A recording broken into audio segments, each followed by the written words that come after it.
Welcome to my underground cave. Welcome all. And who are you? Oh, me? Some people call me Doc TC5 or Arab or Arab or so many names. But welcome to my spot, you know. And what we have here? What we have here, sir? Well, as you walk in the door, I had to put my big little sis up. This is a Lady Pink print, 40 of 40. I got the last one, love it. And I just remember seeing this at the painting at a show and then seeing it again online, and I was just like, I got to have this. You know, there's so much going on in it, you know, and I just love the way she repped and put everybody up. And you know, a lot of people don't want to do that in their work. They're afraid to give props. And she went overboard. Like, I mean, everybody's up in this thing. You know, people forgotten and gone. And it's, you know, and anyone who's ever been to the yards with a group, this is kind of how it winds up. You know, people inside, people outside, people underneath the train, people on top of the train. That's why I hated going to groups, because not everybody came to do burners, you know. But you know, it was a nice flashback. So, you know, I called up and I said, I gotta have one. Please tell me you got one. And she was like, I think I might have one left. And she shot it out to me, and I've been happy ever since. When did you get it? Like 2 months ago. Nice. Yeah, like kind of before the pandemic jumped off, it came. And it was hard to find a frame for it because it's an odd size. But anyone looking for odd size frames, go on Amazon. Yeah, big props on that one. Thank you. They just put the dimensions in and don't worry about it. There's a company that has that frame, and that's, you know, so they're not like museum quality, but you will get a frame. Okay. You know. Walk us in. Yeah, this is my world. This is where it all happens. I got old relics like my Johnny Lightning, Hot Wheels, race car lunchbox, old paint. You know, got my brother up here. As soon as you walk in, you see him, my mentor, my brother. You know, just photographs, pictures, artwork, everything you could think of. Tell us about this one right here. Well, this is a recent painting I did. I'm real proud of it. I worked on it off and on for like a year, and it's called Vertical Wisdom. So all the artwork goes vertical, but the word vertical is horizontal. So it's like just a play on isms. And I used Staten Island and put like a stylized Wu-Tang W, and that's for the wisdom. And it has like elements and knockouts of things that were kind of important. Certain train stops, like that's my home train station when I was a kid. This is my home train station now. This is where I used to work, you know, different parts, you know. You see I got world tours for the JFK, things that are important to me. And I put a lot of work into this. How long did that take? Almost a year, because I didn't want to mess it up. So every time I saw I was getting ready to do something corny, I put it down and walked away from it.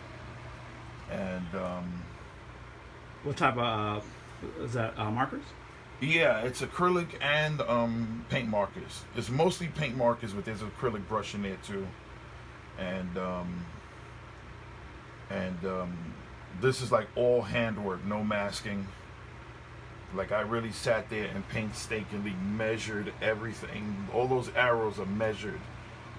And once I got them perfect, then I inked them in, you know. And this is not a subway map. This is actually a subway map printed on canvas.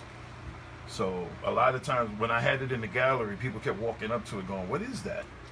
And I'm like, that's a canvas. And they would be blown away that, you know, because this is not a paper trim.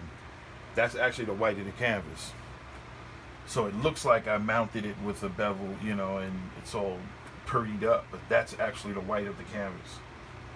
And what show was that? That was for Art Basel. We had a show at the Hossaman Gallery, and I was able to represent. And if you want to see something else, I don't have any place to hang it just yet. This is another one of my babies. That's tight. Yeah, this one's called Supreme Quality. That's you right there? Yes, that's me, and that's part TDS. And this is a re-rendering of two walls we painted. Well, actually, one was a fake train and one was a wall. And we did this wall in Paris with Don D and Beer 167. And that's us painting the tribute wall. And this is reminiscent of me and Part painted a Middleman Ed train. And we did Supreme Quality. So I have a Red Devil holding a can of Red Devil. You know what I'm saying? Yeah, do you have a photo of the actual train? Yes, I do. Oh, I'd love to see it. Yeah. It came out just like this, too. It was Nice, dope. nice. And, Walk us through. yeah, I have photographs. This was a junkyard that bought some New York City Transit trains out in Jersey to scrap them. And the guy let us go out there and paint them. So, What happened to do you know what happened to them? yeah, they chopped them up into pieces. They scrapped them. Damn. But for like a good year or two, they would let us go out and just do whatever we wanted. And that's Tough City LES. Tell us about these right here. Well, this is my man Stern. And that's TC5. And this is a writer from the West Coast. Huh. He sent me a letter with some photographs in it. He writes King. And I never threw away the envelope. I was like, this is like artwork. I've had that probably since the early 90s. It's just in one of my boxes of stuff.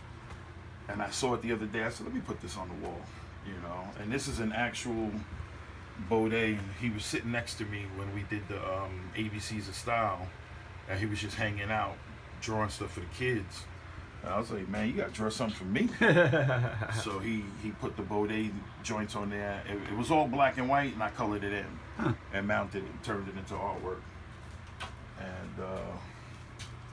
And this is the original, probably the first map I ever did.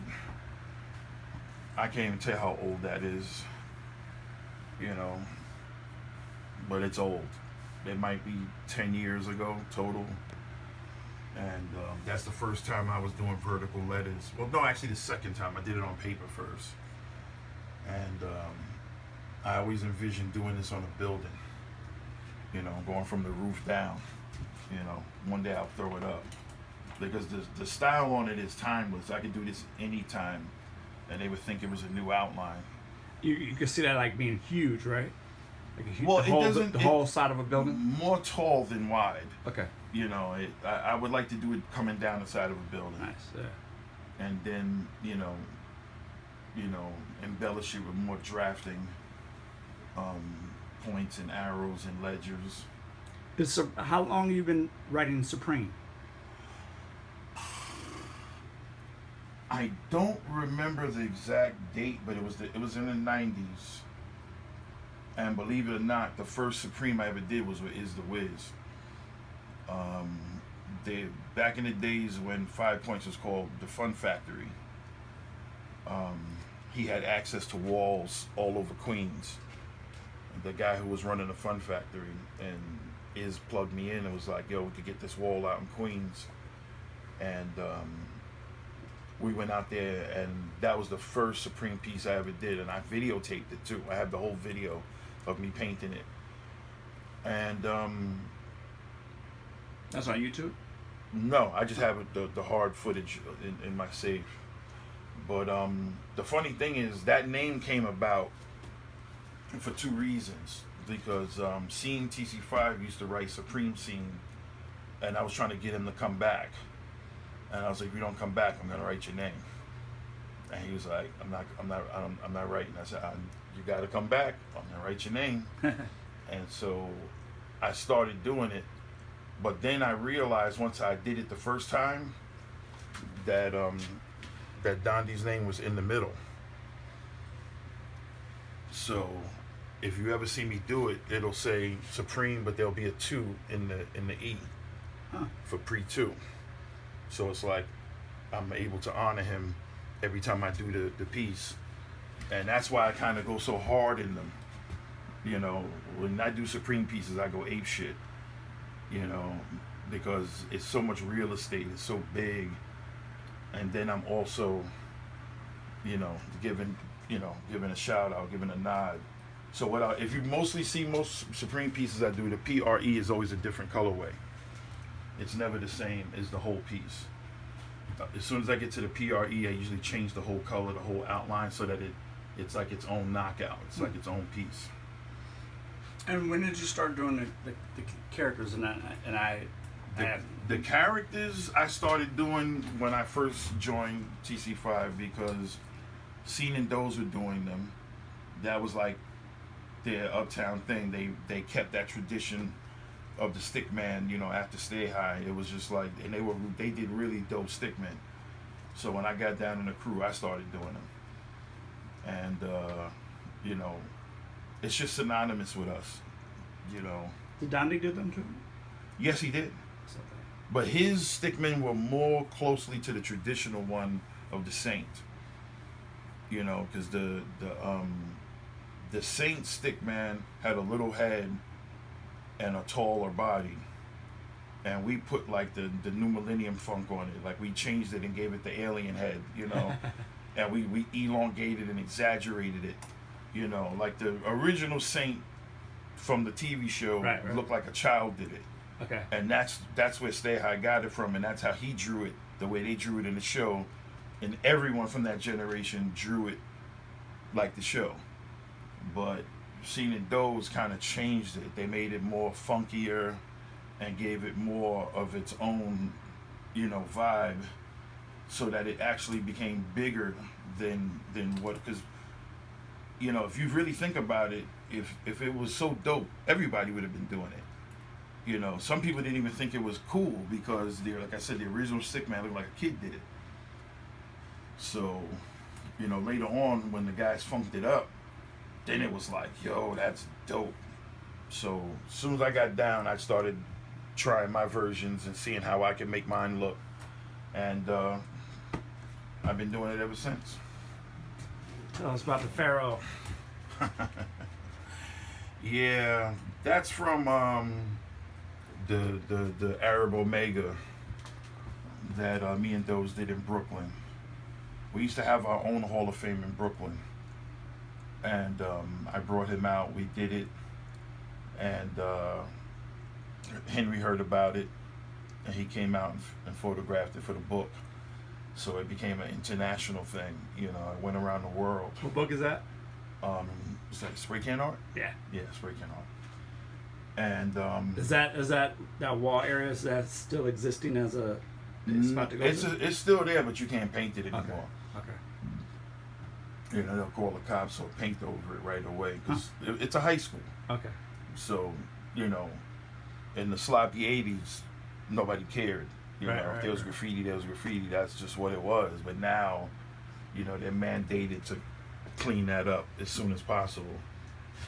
And these are both Dondis? Yeah, those are prints though. Okay. But they're real deal Holyfield, because those drawings right now are probably worth like $60,000, $70,000, the originals. So he did it on like a architecture. Yes, but no, that was cut out and he placed it on over it. Oh wow. Yeah, he had rolls of the stuff. Matter of fact, I had one of his rolls somewhere in here. I don't know what I did with it, and like I took one and just held on to it. It's somewhere in here, and it would just come in rolls, and he would light it, and then cut around the art, and then put it in. The only thing he probably drew in it was just a black A. And that's one of my favorite sketches. It's got the 5 in it, so me likey. What is that? That's a seal. That's a stamp for the Don D. White Foundation. Oh, nice. Yeah, I had to go get one of those made myself. So How long you been going to Rooftop Legends? Probably since the beginning. Oh, when was the beginning? I don't know. For us latecomers. I don't know. Don't get me to lying. I'm bad with dates. So if this one was 2010, they might have started in 2008 maybe. Okay. That I can remember. But we were painting up there before they started the event. You know, he reached out to me one day and was like, yo, come up and paint. Come check me out. And I didn't believe I could go paint in the school, you know. I thought I was going to have to paint the inside, like the cafeteria or the hallway or something. He's like, nah, come up to the roof. And we went up there, so, oh. I did a lot of pieces up there, too. And then after a while, he was like, yo, I'm going to just do an event. And, you know, he got the radio station involved, the school involved. That's Jesse, right? Yes. Nice. All right, tell us about your favorite. So, the Doc told me before, try to guess what his favorite art in here is. Yeah, it's actually this one. That's a painting by Abby TC5, and you know, it's all about that black girl magic. And if you see the girl's pom-pom say New York, and the bubble she's blowing says TPA crew, and then the candy necklace is a rest in peace to Sir TPA. This is just because it's graffiti, but it's not. That's what I like about it. You know, it has the proper production value to be considered graffiti, but it's sneaky enough that you could put it anywhere, and they might not even notice. You know what's behind it. You know, because a lot of people that look at it don't see it. They never see the bubble. Right. They they never see the words in the bubble. You know. Or the can't maybe I had to squint to see the dedication and the candy. Well, if you could walk over there and you could get close to it, you would eventually notice it. Right. And and actually, this is another one of my favorites too. This is by Shu, and he did a residency in Brooklyn, and I walked in and he had all this art hanging, and he was selling some things and just working on all kind of stuff, and I looked at it and I was like, focus. And I'm like, yeah, man, I need to focus. We all need to focus. And I just kept staring at it all night and just complimenting it. And at the end of the night, he was like, take it. Oh, wow. He said, take it. Wow. He goes, I know you want it, just take it. Blessings. And I'm like, fuck yeah, man. Like, it's Christmas, you know? And I rushed home. I went to Michael's, got a frame, and mounted it, and sent him a picture. Like, let him know that I'm not taking this for granted, you know? What year was that? That was probably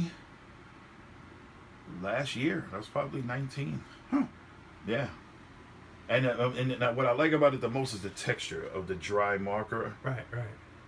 That's a marker? Yeah. Wow. Yeah. Because the brush strokes are like... Yeah. Nice. But then again, it could be a brush, because he did do some in brush. Uh-huh. But he's so tricky, like you never know. It could be like one of the fat markers, semi-dry. Because he does both. He does brush and he does the wide markers. Maybe he cut it a little bit too. I don't know. But I just, for the stroke, I kind of thought it was a marker only because of the way that the serif on the F, it's like he pressed really hard and it didn't expand. So that's why I assumed it was a marker. And actually, one of the first ones I actually got from somebody was this Bates, this Wild Style. We did an artist trade when he was in the country. Where's Bates from? Don't get me to lying. I would assume Scandinavia, you know, maybe Norway or Sweden, but don't get me to lying.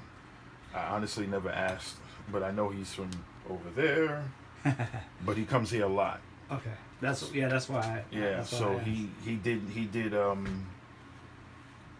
he did a bunch of these, and I had a bunch of these, and we were kind of like gonna demo at some event, and he's like, I like that train, and I was like, and I like that drawing. And he's like, what we gonna do? And I just said, here, man. And he's like, give me that. Have that one. Because I saw this, and I instantly was like, yo. Because, I mean, sometimes when you see these labels, these spray can labels, they don't really make sense until you frame them. Because it's just, it's so small, and it just doesn't have the weight of a canvas or a big drawing. So, you know, it doesn't really translate. So a lot of people won't buy them or look at them, you know, but I saw it right away, and I said, yo, that is insanity.